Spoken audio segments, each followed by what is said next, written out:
ఏమయ్యా మీకు సిగ్గు లేదా అని అడిగినాం.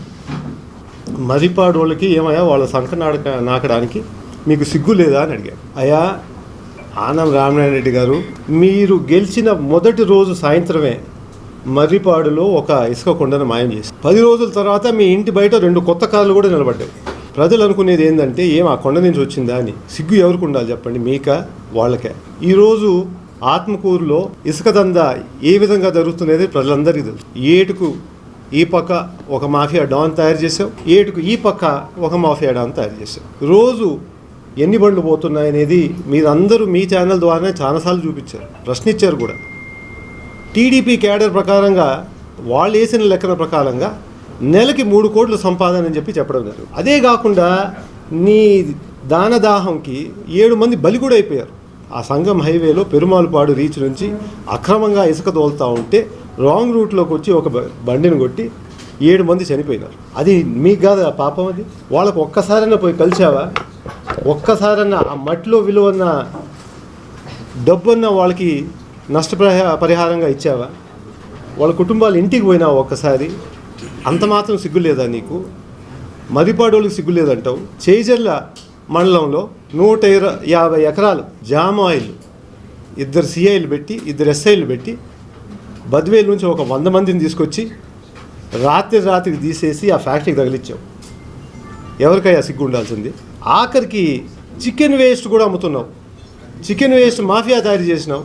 నీకు పూర్తిగా తెలుసు ప్రజలకు అది ఆరోగ్యానికి ప్రమాదకరం అని చెప్పేసి. అయినా కానీ ఆ దందా అట్టే నడిపిస్తూ ఉన్నాం. మేము కూడా చూపించాం కూడా, మీ అందరినీ పిలిపించి. సిగ్గు ఎవరికి ఉండాలి చెప్పండి? ఇదే ఆత్మకూరు ప్రజలు 2009 కానీ 2024 కానీ 2 సార్లు గెలిపించారు. అసలు నీకు 2009లో ఒక్కసారన్నా వచ్చినావా మర్రిపాడికి?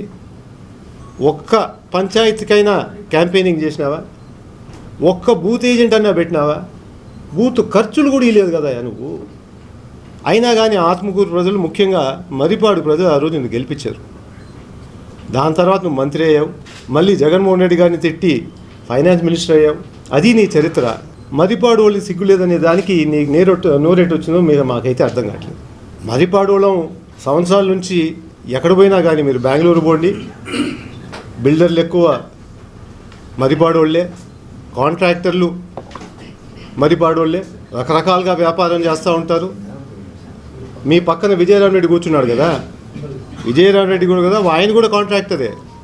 వాళ్ళ వంశం అంతా కాంట్రాక్టింగ్ 100 సంవత్సరాల నుంచి చేస్తూ ఉన్నారు. వాళ్ళు లేకపోతే కోల్డ్ మిక్స్ చేస్తూ ఉంటారు. అది అక్కడ సంస్కృతి, అక్కడ వాళ్ళ కల్చర్. అది బయట ఎక్కడో పని చేస్తారు, సంపాదిస్తారు, ఇక్కడికి వచ్చి రాజకీయాలు చేస్తారు, గెలిపిస్తారు, ఓడిస్తారు. పోయినసారి నన్ను కూడా ఓడించారు, నాకు కూడా పాఠం చెప్పారు.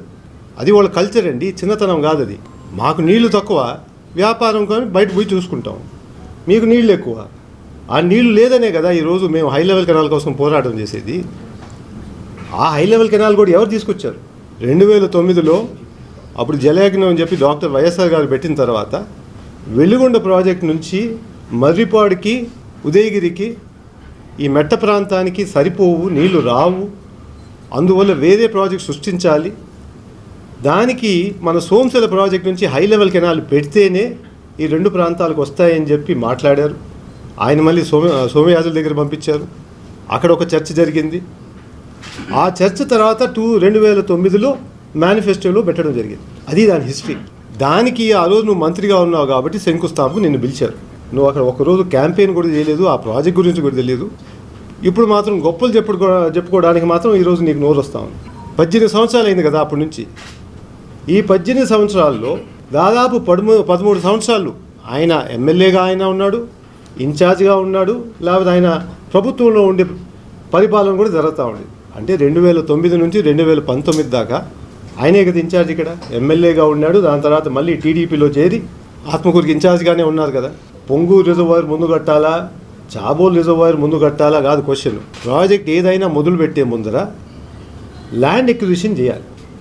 ముందు కాదు, అవసరమైన ల్యాండ్ అంతా తీసుకొని దాని తర్వాత ఎవరైనా ప్రాజెక్ట్ మొదలు పెడతారు. అది ఎక్కడైనా ఇండియాలో, భారతదేశంలో అయినా, రాష్ట్రంలో అయినా, ఎక్కడైనా కానీ అది ఫస్ట్ చేయాల్సింది.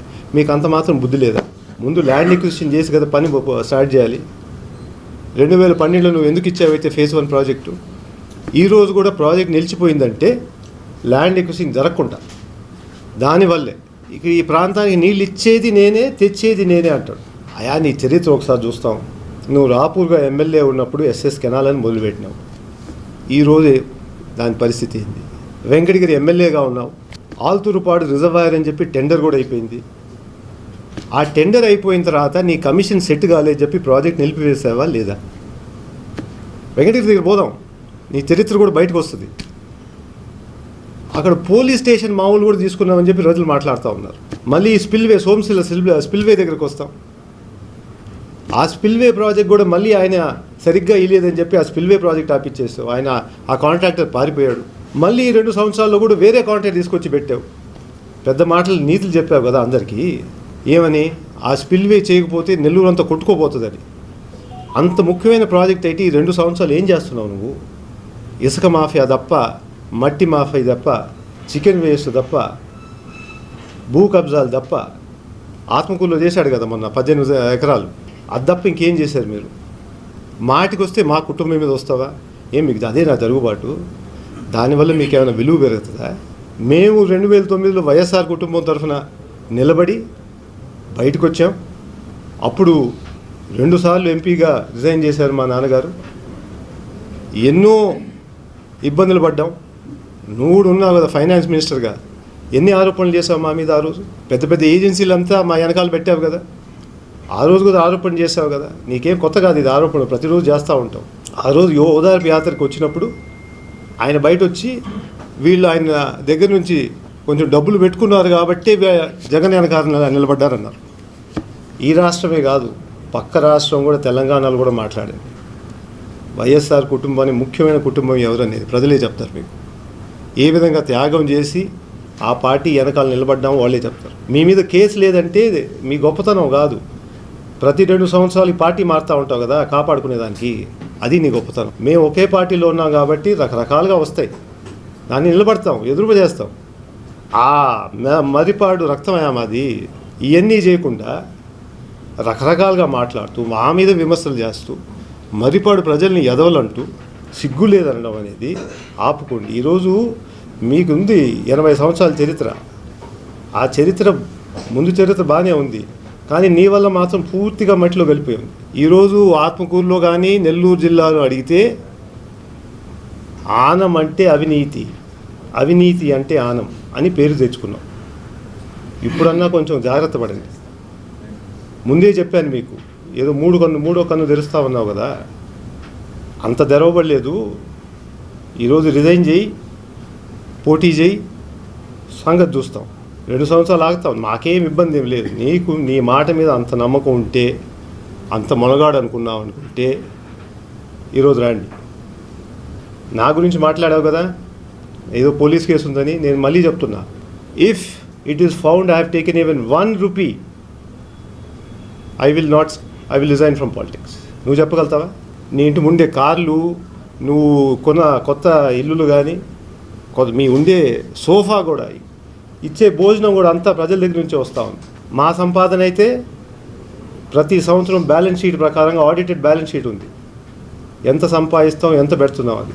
గొప్పతనం ఏంటంటే నాన్నగారు ప్రతి రూపాయికి 15 పైసలు ఈ ప్రాంతానికే మేలు చేయాలని చెప్పి పెట్టారు.